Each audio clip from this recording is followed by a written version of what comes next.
Welcome to Power to Excel with Pastor Sule Emmanuel. The Word of God is life. The Word of God brings power. The Word of God brings revival. The Word of God is God Himself. Jeremiah 15:16 says, "Thy words were found, and I did eat them, for they were unto me the joy and rejoicing of my heart." Be blessed as you listen to Pastor Sule Emmanuel. Get set for the empowerment of a lifetime.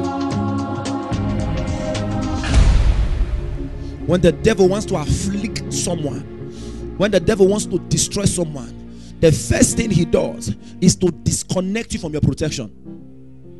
The first thing he does is to disconnect you. How does he do that now in churches?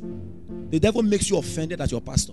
Makes you offended at your pastor. I greeted him. Look at the way he answered me. Pastor was preaching that he was using me as an example. It's the devil that's speaking. Oh, he wants to take you away from your covering. Like, is this the only church?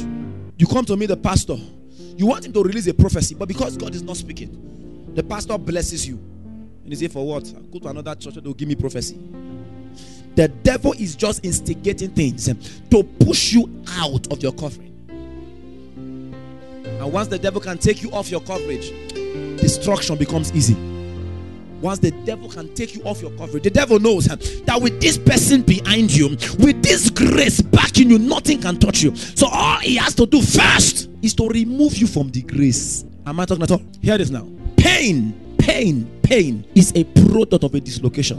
Wherever there's a dislocation, there must be pain. What is dislocation? Missing location. What is dislocation? Wrong location. When your hand is dislocated, is it painful or not? When your bones are dislocated, is it painful or not? This is what happens to people spiritually. When the devil dislocates them from their right location, takes them to a different place. So you may, hear me now, child of God, you may be in a new place.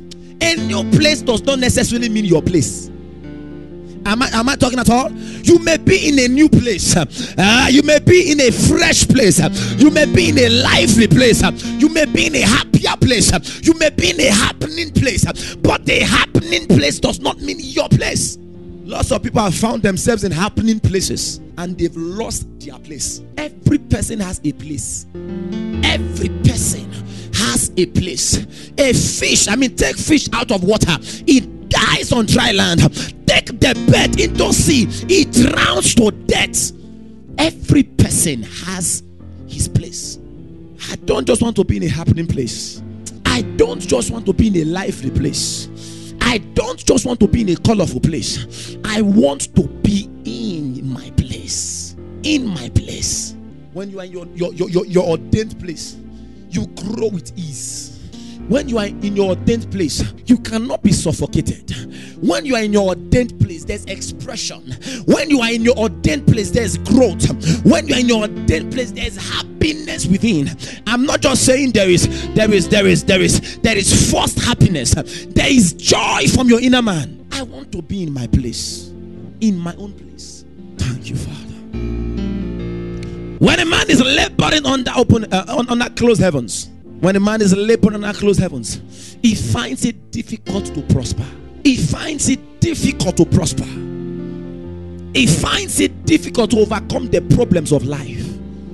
When a man is laboring under closed heavens, laboring under closed heavens, you can be sitting on gold and yet your heavens are closed.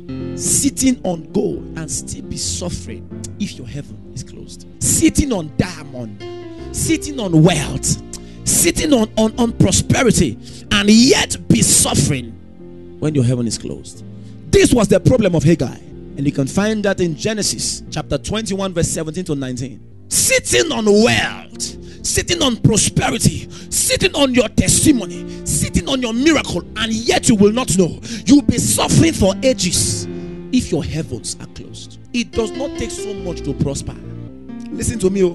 It doesn't take so much to prosper. It doesn't take so much effort to become exceptionally wealthy.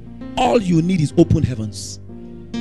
Open heavens. And God can push you to an idea. God can take you to the right location to meet the right people at the right time and say the right words the right way. When you are laboring under closed heavens, you put in so much effort. Labor and labor and labor. You know what the devil does now to encourage so many people? You will labor But the devil will make sure you don't get results beyond your sweat. He makes sure you don't experience favor. Everything you get are things you labored for.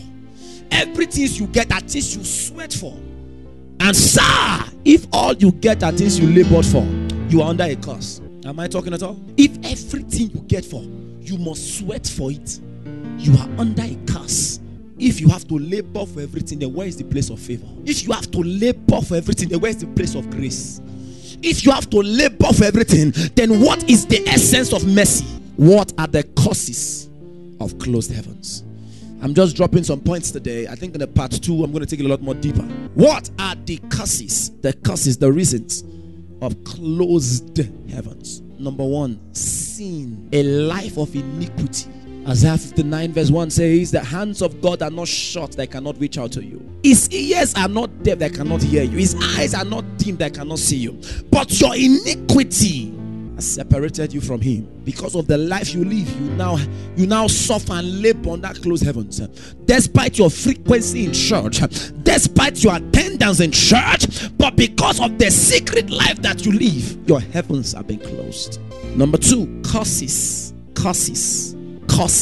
Deuteronomy chapter 28 verse 15, Genesis chapter 49 verse 3 to 4. Jacob cursed Reuben. Jacob placed a curse on Reuben, and Reuben's heaven became closed. His sons were dying anyhow. Nothing was working for him. Why? A curse was placed over his life. When a curse is released on a man, when the curse gains balance, nothing works.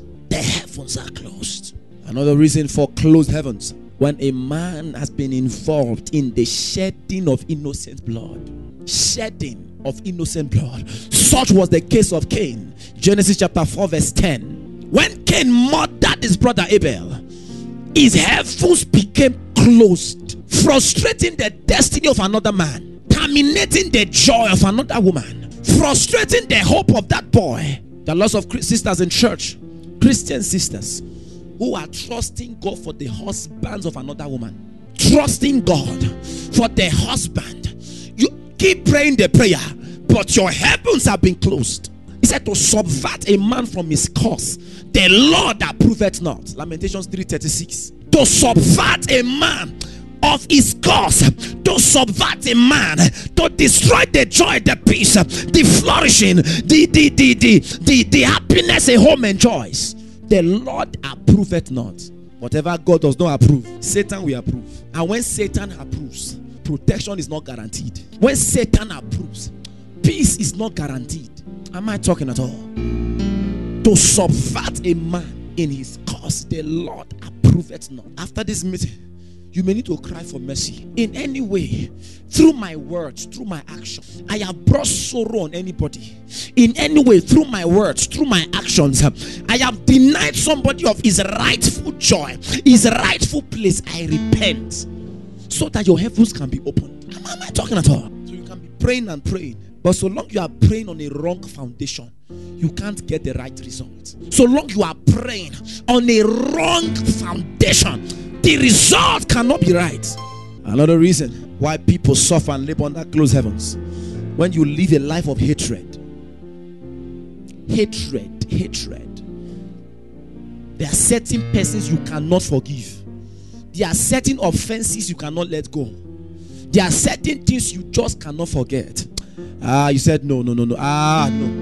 If you had done this one, I would have forgiven you. If you had done that, but this one, when you live a life of hatred, no matter how they plead with you, no matter how they apologize, the person can write a letter, the person can buy a gift, the person can kneel down, the person can shed tears, but you tell the person, even God, even if he comes down, he cannot change my mind. He said, no, this one I can't forgive. Nothing, absolutely nothing can change my mind. My mind is made up. You must suffer. My mind is made up. You must be under a curse. My mind is made up. When you cannot forgive people, God cannot forgive, even if you keep doing vigils and all nights. When your heart is like a stone, you make the heart of God become a stone towards you. He said, forgive us our trespasses as we forgive those who trespass against us. So it means God's forgiving you. Hear this now. The forgiveness of God has a condition attached to it. Am I talking at all? The forgiveness of God has a condition attached to it. Forgive me my sin as I forgive those who also offend me. So you are saying to God with your confession, if I don't forgive them, please don't forgive me. Am I talking at all? If I don't let them go, if I don't forgive them, Lord, please don't forgive me. So the cheapest way to enjoy the mercies of God is to keep showing mercy to people. Said, I'm forgiving you not because of you. I'm forgiving you because of me. Am I talking at all? I am not forgiving you because of you. I am forgiving you because of me. I want to keep enjoying mercy. I want to keep enjoying favor. For that reason, you are forgiven. I forgive and I forget. The offense may be heavy. The offense may be grave, but because you want your heavens to be opened, because you want to keep enjoying divine attention, divine attraction, divine elevation, divine faithfulness to keep working on your favor, you let them go. You forgive them, not because they deserve it, but because you deserve it. Am I talking at all? Not because they deserve it, but because you deserve it. I won't allow you, a small you, frustrate my destiny. I won't allow a small you close my heavens. If forgiving you is what will make my heavens to be open continually, take forgiveness and go. Rise on your feet. We believe that the wonders of God's word has begun. Your life will never remain the same as you make a commitment to practice everything you have heard. Please kindly share your testimonies with us so we can thank God with you. For additional information about Omega Fire Ministries, please call 011-042-7976. Send us your prayer requests on omegasouthafrica@gmail.com. Please worship with us every Sunday by 9 a.m.